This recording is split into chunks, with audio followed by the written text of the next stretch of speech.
Hi everyone, how are you today? I hope you're doing well. So we are from Group 4 from A class will deliver a material about managing for success in Chapter 9. So before we started, let me introduce my group members. First one is me, Putu, Inten, Leoni. Second one is Niluh, Gede, Nanda, Paramita, Sari. The third one is Niluh, Krishna, Ananda, Nesvari. And the last one is Ketut, Aldi, Darma, Putra. So here we are going to discuss 4 points. The first one is how problems occur. The second one is creating successful classroom, including behavior norm and also how teacher can ensure successful behavior. And the last one is modifying problems behavior. So without any further ado, let's get it started. Teachers, especially classroom teachers, do many things to make sure that their lesson process is success. However, sometimes things don't work as well as they had planned. For example, disruptive talking, cheating in class, sleeping in class, refusing punishment, tardiness, unwillingness to speak their target language, and etc. So, what caused this problem occur and how we deal with it? So we will discuss it in this video, so stay tuned. Why did the problem occur? This shows that when the students come to the class, they bring their own personality and their learning expectation. Their behavior will also be influenced by current state and by what is happening in the lesson. Also, there is always interpersonal tension between the student and between the teacher. How they feel about themselves and what they feel about the comfort and confidence they experience, and it is all influenced by many factors. Family is the foundation of each person's character, just like the root of tree. An important function of the family is to provide children with love, emotional support, and safety. It further serves to guide children to behave in a socially acceptable manner, in line with the social value and norms, and the last to provide the children basic psychological. That's why family plays an important role in the student education and their efforts. Learning expectation. Previous learning experience of all kinds affects student behavior. Students are influenced by what went before their expectation of the learning experience can be caused by unplaced memory of unhappy classroom experience, and their behavior can sometimes be the result of what they were previously allowed to get away with. Student learning expectations are also powerfully affected by a learning culture in their operating in, where norms of thinking and behavior may have become ingrained without anyone even questioning them. This the norm which says being too good lesson is not desirable operated, and there are other norms too about how students should behave in lesson and about what they should think of the teacher and etc. Problem behavior is likely to be ongoing in reality. Student self-respect can result in the part of the way teacher behave. Students seem to thrive with the teacher approval, and they are not alone. Most people who enjoy a good relationship with their teacher are happy to have that teacher approval. If approval inadequate, they're ineffective to behave to adhere to the norms or the school rules that are often compromised by students. Students also seek approval from their peers. It is common but most often seen in the teenagers, who might not be too impressed with the success of learning but often have been amused or amazed by the humor and erratic behavior of their peers. Teacher must be reverse the concept and try to find the other way that student can fulfill with approval. What the teacher does Much will depend on how we as a teacher behave in the classroom. The way we do inappropriate behavior will have a major influence on subsequent student behavior. If they see us as device effective and fair, they will be much more interested in the future, and their change of the attachment are creation. Success and failure. Success is powerful again to maintain the student motivation. Motivation is a key factor in student success. Meanwhile, failure is a powerful engine for student problem behavior. Part of the teacher's job is to make sure that students recognize their achievement. However, their achievement is small. Teachers as well as students struggle with motivational issues. As students progress from lower level of education, the concept becomes more difficult and the more challenging. If all students are motivated to learn while they are in school, teachers will spend less time on negative behavior. Teaching or reteaching content that should have been taught in previous class. Motivate students will tend to think critical, solve problems, and cooperate. And when faced with a difficult situation, they will intake and resolve without becoming frustrated. External factor. Some external factors may affect student behavior too. For example, if they are tired, or maybe if the classroom is too hot or too cold, they will not be able to concentrate. And the noise situation from the outside the classroom can impact badly upon student concentration. Okay, for the next material will be presented by my friend. Hello everyone, my name is Ketut Aldi Darma Putra. You can call me Aldi, and now I bring material about behavior norms. As we know, school and classroom group have their own norms of behavior. Some of these are stated explicitly by a school. For example, the wearing of school uniforms in some countries, no running in the corridor, and etc. Some are laid down by the school and the teacher. Students have to put their hands up if they want to ask a question, and they must stand up when the teacher comes to the room. At the end of the lesson, students must not take their things away until the teacher tells them. They have no ownership of these norms, but are expected to acquiesce to them. School, just like any other group-based entities, it is worth thinking, therefore, about how we can get the student active agreement with such norms. For it, we do so. They are far more likely to adhere to them rather than feel they have been coerced in obedience.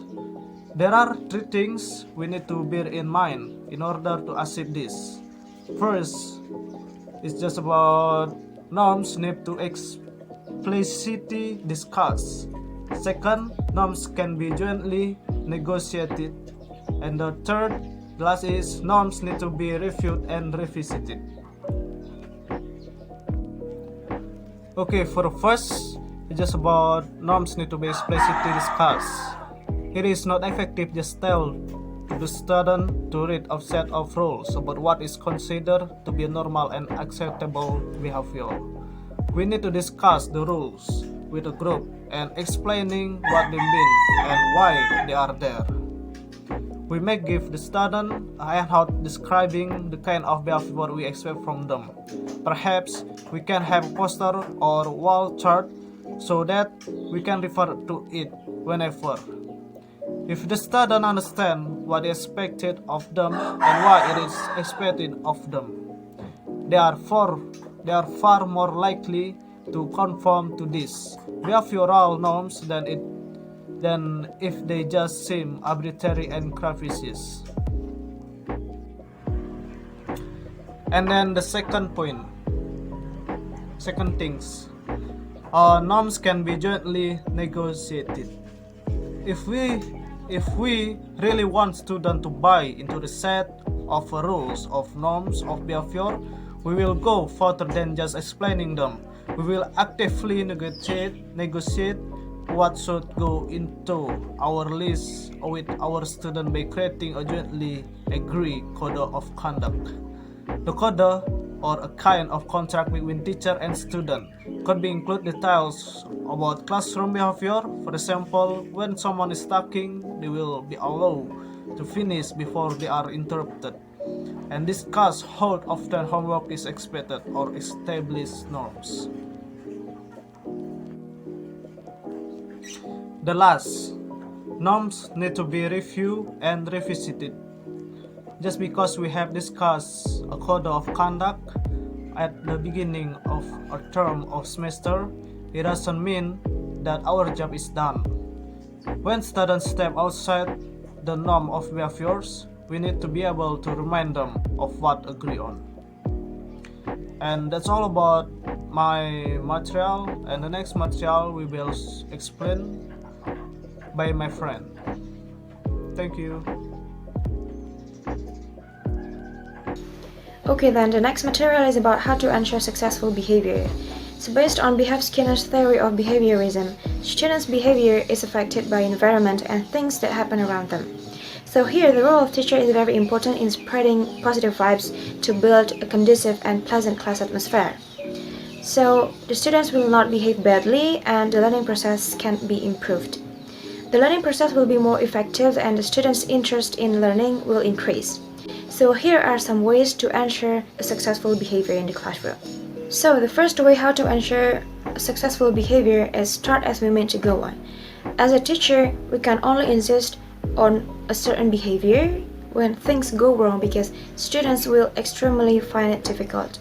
For example, if we wish to start our study or lesson or activity in a calm atmosphere, then we need to do that from the very first lesson by waiting for silence before we start our activities that we have planned.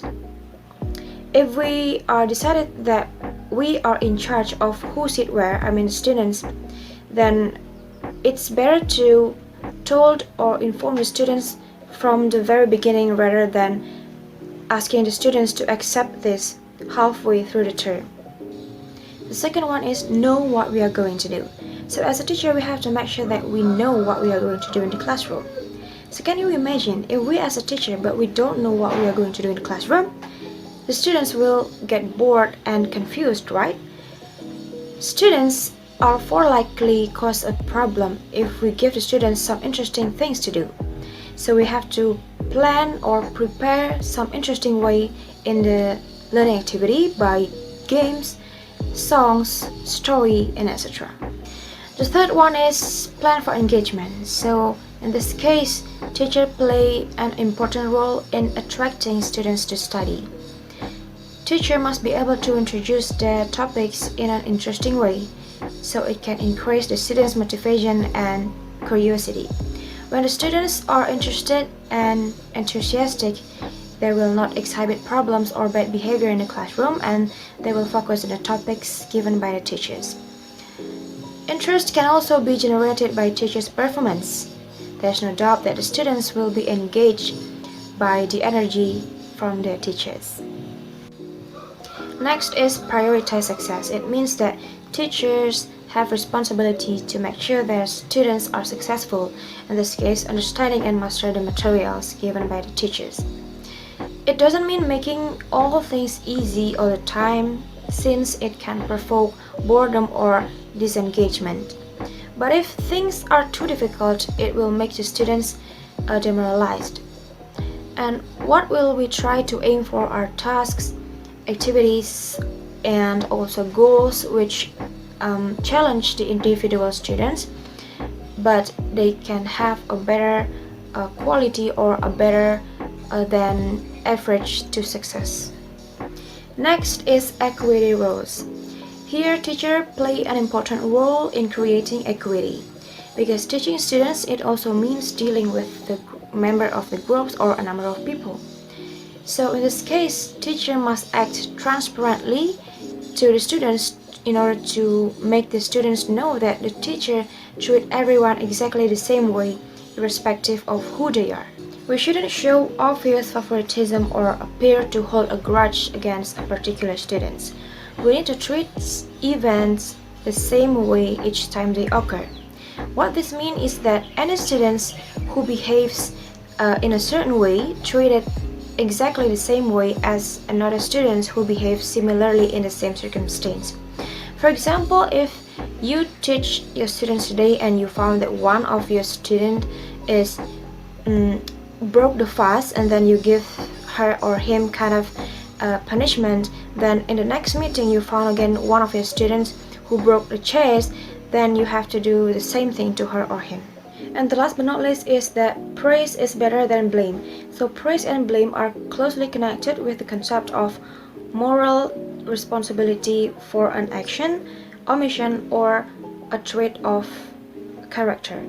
So when we see someone is morally responsible to do something wrong, we call this action is blameworthy, and in contrast, when someone is morally responsible to do something right, then we call this action is praiseworthy. Some research state that blaming student who has an inappropriate behavior will give a little effect. Even the student will angry to the teacher. It is better to praise the students when they behave well, because students are far more likely to avoid bad behavior if there is an obvious advantage in good behavior. Well, my name is Gede Nanda Paramita Sari.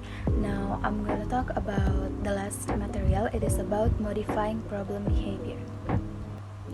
Despite all our best to create successful learning environments, things sometimes get out of hand and students start behaving in inappropriate ways.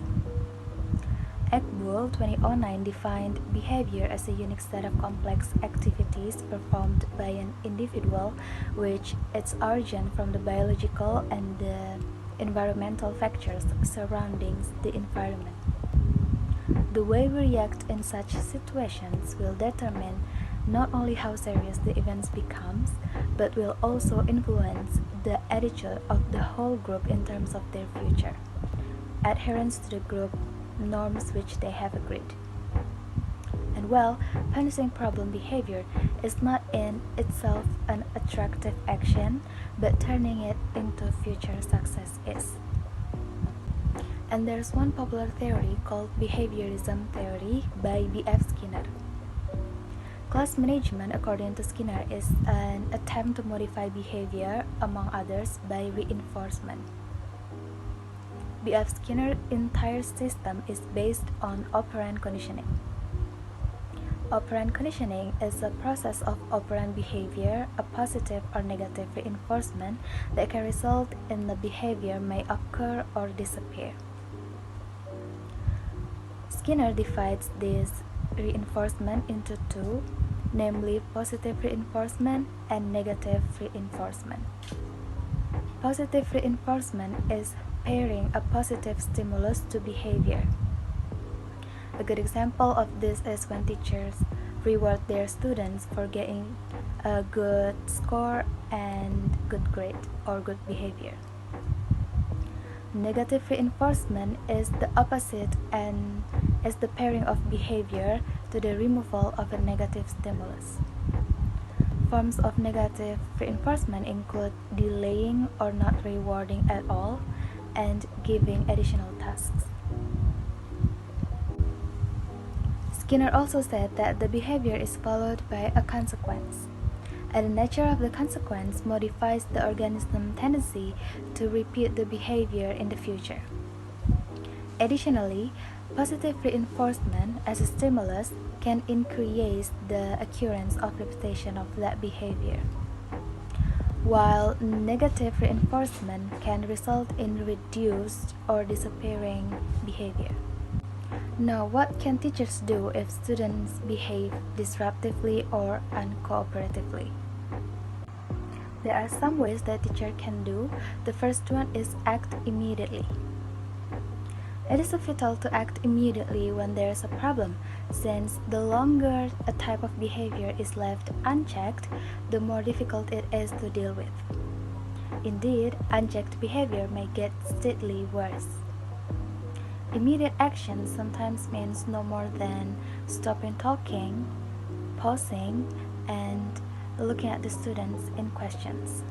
Second is keep calm.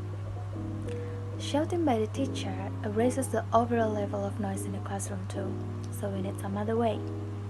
The first thing to remember is that whatever we feel like, we should never appear to be flustered.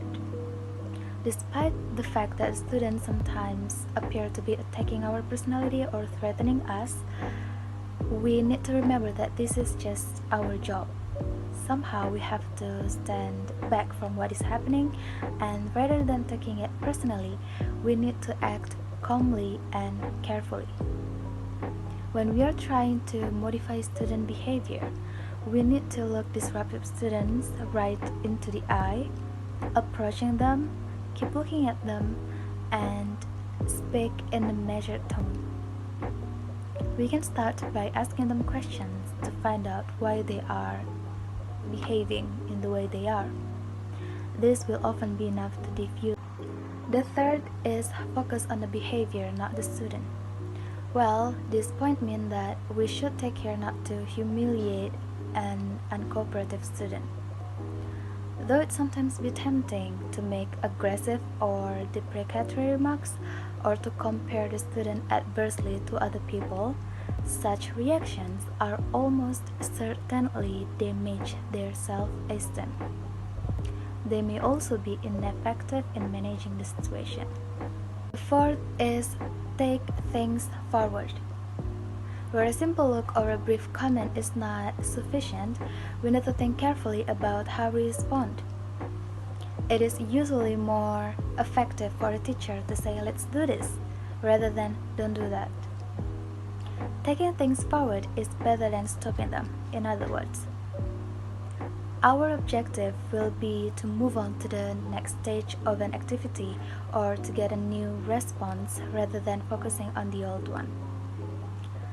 Other ways of going forward are to reseat students, especially where two or more of them have encouraged one another. Once separated in an effective but not humiliating way, students often calm down and the problem behavior dies away. The fifth is talk in private. It is appropriate to discuss students' behavior in private and talk about how to improve it. This is not always possible, of course, but disciplining a student in front of his or her classmate will not help the student's self-esteem at all. Ideally, we will try to deal with a problem behavior with the student after the class, or at least privately in one-to-one situation, perhaps at the teacher's desk. We will all agree that we should try to deal with a problem as lightly as possible before gradually becoming more serious or finally imposing some kind of sanction. There's also a related theory called a three-stage approach to such conversations when dealing with teenagers by George Petty. Well, he calls the stage a chat, a word, and a telling off. In the chat, the teacher shows that she thinks that student is quite able and willing to solve the problem, and the student has the teacher respect. When offering a word, the teacher is being firmer and is exerting pressure so that the students can solve their problems.